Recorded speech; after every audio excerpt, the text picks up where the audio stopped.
my platform, which I like to call my roots, my foundation. I'm pro-God, family, country, pro-military, Second Amendment, pro-life, pro-balanced budget, pro-doing the right thing for the right reasons for Americans. I think we've left that little phrase out for Americans. Our leadership has kind of forgot all about America. We've taken care of every other country around the world and paid them billions of dollars to be our friend. I don't think that's working very well. So we gotta, I think we need to bring our troops home. We had a job to do, and we've just been over there too long. I think we need to come home and reassess the way we go to war. I mean, we're losing too many young people. And, war these days is, it's here in our country. Our borders. We leave our borders open to these people. Yeah, we got a fence every 10 miles and an open space every 10 miles, and what does that do? If the government wanted to, they'd shut those borders down in a heartbeat, in a minute. But they don't want to. But we need to control the borders. And we need to, about the illegal aliens in the country, it's a big mess. And a lot of them that I've talked to want to pay into the system, but there's no way to do it. So we need to get a registration system set up to where we have their picture, we have their fingerprints, they're paying into the system. And I'm not for straight out amnesty, but I am for a path to citizenship. If they obey the law, they learn English, they pay into the system, stay out of trouble. That's what we're made of, America. We're a melting pot. And they just come into this country to work and send money back to their families. One guy a couple days ago, he was pretty adamant. He said, send them all back today. And I said, well, because they're here illegally. Well, the government's had a big hand in that too. They let them come across here, and yeah, they're illegal, but we don't do anything about it. So, I think it's part of the government's problem too. Yes? How do you think giving a green card to the people who are here without a criminal record because they're illegal, and let that be the first step to at least a legal position within the country? Registration and get rid of this problem. How long have we had this problem? 60 years, if not more. I don't know, ask you. So, but yeah, we need to, I say we register them all within a year, and if you don't have a registration, you're going back, and you're gonna earn the right to be a citizen. And I think a lot of them would. We're one of the last countries to allow born to an illegal alien to have right to citizenship. Yeah. Where all the other countries, England, Germany, have all squashed that. Have they? Why are we so far behind? Well, and I think it's an interpretation of the Constitution. But, there's a lot of things in this country. Every time the government has its hand on something, it's messed up. And we can blame whoever we want to, but really, who's at fault? We are. We are. And until every American stands up and say enough's enough, it's not going to happen. I think God's given us one more chance. I think we need to put God back in the heart of this country. Our morality is at the lowest it's ever been and still going down. Our money says in God we trust, our pledge allegiance to one nation under God. Well, when are we going to start acting like it? So, but yeah, it's a big mess. They're interpreting the Constitution any way they want to do it. It clearly says that, somebody born in this country to a out of the country alien is not a citizen, but it's just how you interpret it and who handles the law, who enforces the law. Nobody goes by the Constitution. Our leadership does not go the way the Constitution says. They don't follow it at all, and we've allowed them to do it. We've allowed them to overspend our budget. Social Security, there ain't a dime left in Social Security. There ain't a dime left anywhere. We're flat broke. But we let them get away with it. And we did good in November. I think we're going to do a lot better in 2012. We have a good chance to turn things around in 2012. I think we can get control of the White House and Congress, and we can change things. But Republicans better step up too.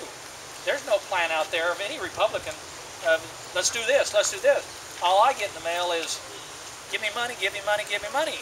I don't mind giving money. Where's your plan? you know? Quit. I have another question. It worries me that all the troops leaving Afghanistan have to go to Kuwait, and they're vulnerable as they're moving, and there are so many to move that I have impatient patience about the rate that they're allowed, or we're trying to get them out. Yeah. I think they're, I had heard that great inspection, the roadsides, all trash being removed, so IEDs are not no big problem, Right. but they're moving targets, and this gives me an understanding or a kind of a tolerance about a slower withdrawal. Well, you know, I think if we'd leave it up to our military generals, it would be a lot safer. But I think that there's one guy calling the shots, and that's our commander-in-chief, and he hasn't got any experience in the military. Amen. So, you know, we need a president that's going to listen to the people, and our military advisors. He needs to put a lot of good people around, and smart people. Like I say, we know what we need to do. We just need somebody with a backbone and heart to do it. Make a tough decision. That Gates has flip-flopped a little bit. First he was so hard-nosed, and now that he's retiring, he's telling the truth. Now you don't have to stand up to anybody. Yeah, and you know, in the government, where's their honor and integrity? I mean, there is some in there. Don't get me wrong, it's not everybody, but there's a lot of them in there with no honor and integrity. They get up there, line their own pockets, and it's not that I don't want to be president. I want to serve my country, just like George Washington did. He did not want to be president. He wanted to serve his country. They was going to make him a dictator, a leader, a king. He said no. But that's who we need everybody in America standing up and saying enough's enough. We need good business people to stand up and say, I'll go in there for 4 years and we'll run it just like I do my own business. And that's what we need. But it's tough. You start running for office, your name and picture are going to be in the paper, and they're going to tell all kinds of stories about you, whether they're true or not. But it's worth it because it's our country. What's wonderful that you're here in Madison, we're flattered silly, but where else will you appear? We're going to go to every county. We knew that it was going to be hard to get our name recognition. Nobody knows who we are. We call up John Davis, who? What's he doing? You know, so we knew that the problem was going to be a problem. So we made a commitment to go to every county in America. Wow. And we've been to 647 of them so far. We're a little over a fifth of the way there. We're not scared, we're not afraid of a lot of hard work. And being president is a lot of hard work. You know, you think about the campaign, going to every county is hard work. It ain't nothing compared to what's going to happen, you know, when a guy becomes president. If he wants to work hard, or you play golf, I guess. How do you get invited to the debates? To the what? To the debate. Debates. You know, it'll happen, but honestly, we don't have time to go to debates. We're on the road 2 weeks out of 3.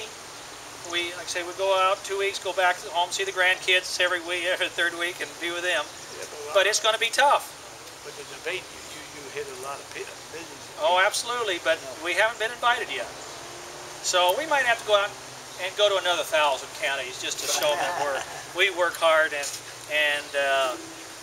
we'll be up there. Just need a little patience, and we've been getting on some pretty good newspapers, and we was on a nice radio show in Mississippi. Ramsey. What was his first name? Marshall Ramsey. Marshall Ramsey. He's statewide there, and we was on there for about 20 minutes. Had a caller in California, and Ohio, and that was nice. So we what was the conservative news? ConservativeDailyNews.org. Yeah, they did a really nice article on myself, Sarah Palin, and Rudy Giuliani.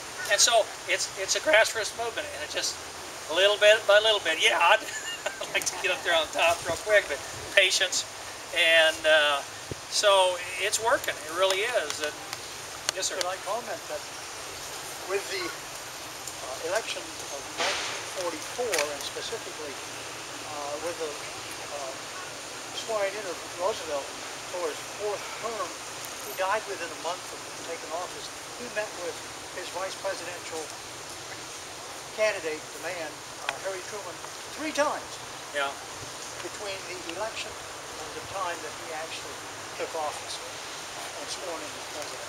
Yeah. 2 times, so there's hope. Yeah. Okay. There's hope. How well is the money coming in? It's not.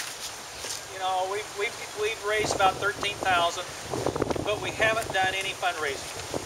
You know, from Grand Junction, you know, there's people, friends have been donating, but you know, when we first started this, I told people, I said, I'm running for president. They'd say, president of what? There's only one president. And then after a couple of weeks, they'd come to me and say, you're not serious, are you? I said, oh yeah. So then when the bus came out, they said, oh, you are serious. And so, but a lot of them think, give him 100 counties, he'll quit. And it is tough out on the road. We go 14 hours a day for 2 weeks. We eat on the bus, we do our laundry on the bus, we do everything on the bus. We stay at a truck stop or a Walmart because it's free. We have a very frugal and tight budget.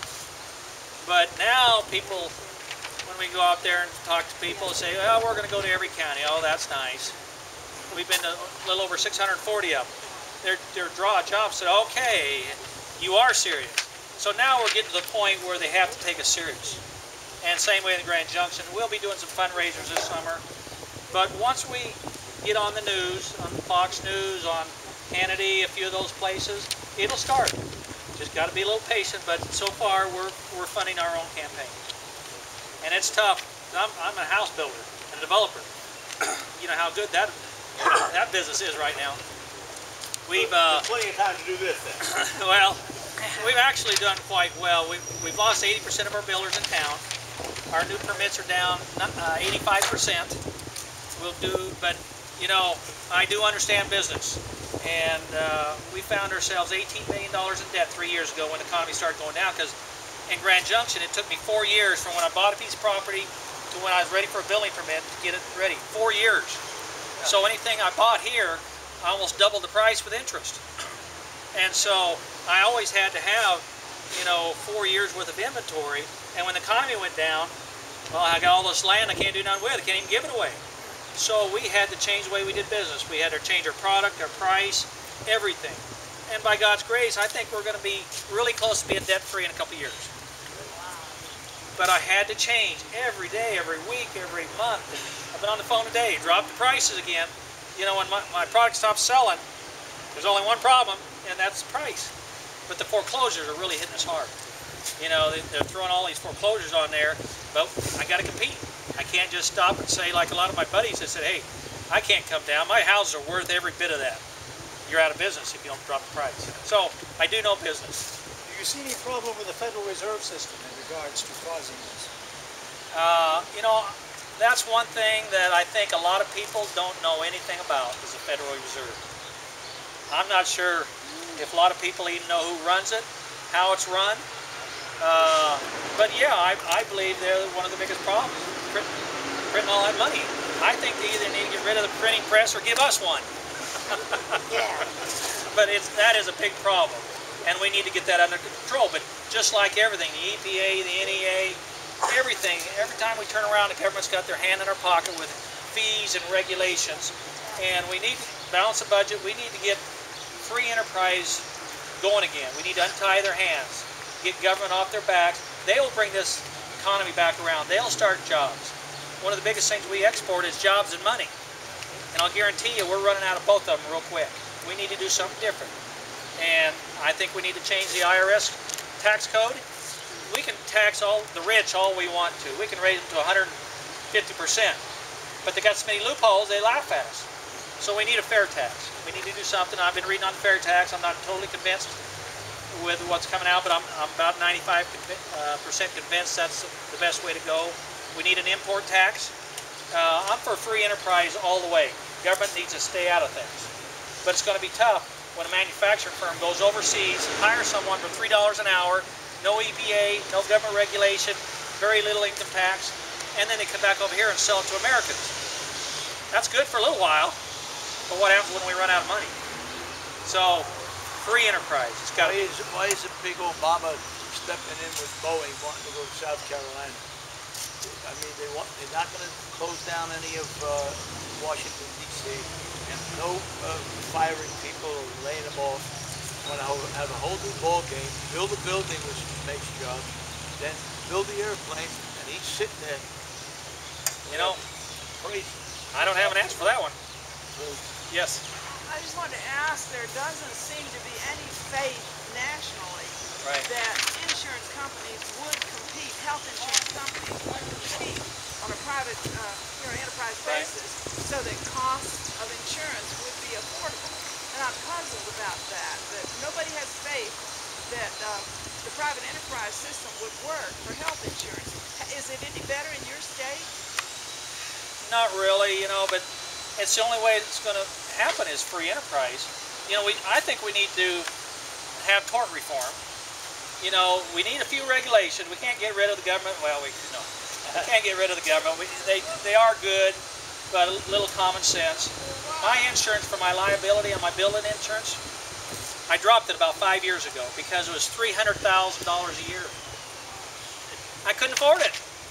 I said, okay, if I quit paying that $300,000, put it in an account, I can afford to pay out a lawsuit every year. We've never had a lawsuit, or we've had maybe one little one, but it's like $300,000. We need tort reform, but Denver has gotten hit so bad with these lawyers coming in there, buying a new home, tearing the house apart, say, oh, you missed a nail here, missed a nail here, and they rake these guys over the coals. So the insurance company says, well, we'll take care of that, we'll just raise your premium. I had to drop it, but that's safe health care. Doctors' insurance malpractice. They can't afford to pay it. So we need tort reform, but it has to be free enterprise. We've got to get government out of our lives. When did the government ever decide they knew how to take care of us better than we did? Florida is a right-to-work state. Yeah. The big problem with South Carolina and Georgia, and South Carolina and Washington State, Boeing, is right to work. How do you come down on right to work? Hey, it's free enterprise. You can do whatever you want to. You know, I'm not against unions. I'm against their policies and the way they're, you know, especially in Wisconsin where they've got, you know, they take off work because they're sick, the teachers, go to the protests at the White House or the Capitol there, and then take some of their kids there. You know, I got problems with that. And one gal, we talked to her at the state capitol there, and we had a very nice conversation, and she asked me a couple questions, and she left. Before she went in the door, she turned around and says, you're not going to do what Scott Walker did to us, are you? You know, I says, you're out of money. What else do you do? She says, that's not my problem. Yeah. There's the key to the whole America right there. It is to our problem. And I'll bet you every one of you people here today would say, you know, I wouldn't mind paying a little extra into the system if we didn't have all these people sitting at home getting welfare checks and food stamps and doing nothing. If everybody paid into the system, you know, you might give a few extra hours a week, you might take a little bit less on your Social Security. You would do whatever it takes because you're Americans. But not as long as 47% of the people are getting a check from the government. So, you know, this is America, and I believe we can pull ourselves up by the bootstraps, but it's going to take every American saying enough's enough. But you know, some of the big corporations, they deserve what they get because with the union. I mean, we had some friends a while ago working for GM. They laid you off, you got 80% of your salary for 2 years. So if you made $100,000, they paid you $160,000. So now you're paying one person $100,000 is working, and 80 grand to the guy that's not working. So that work is costing you $180,000. That's the fault of the company. How long can that happen? That's why they went belly up. That's why they went belly up.